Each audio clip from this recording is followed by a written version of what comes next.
đêm em hay về đâu nơi phương trời xa vui xây mộng đẹp quên đi ngày xưa bên nhau nồng cháy môi kề môi ước nhạc đùa ngọt ngào tình yêu tiếng hát khi ngày giờ đây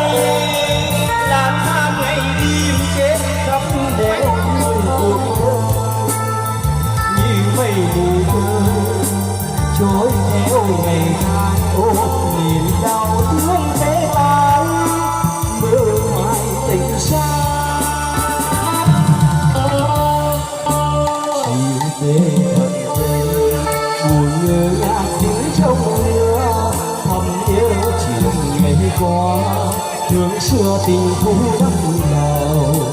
trùng duyên khơi sóng ngăn đê từng ước mơ hồng em đi ngày tháng từ bầu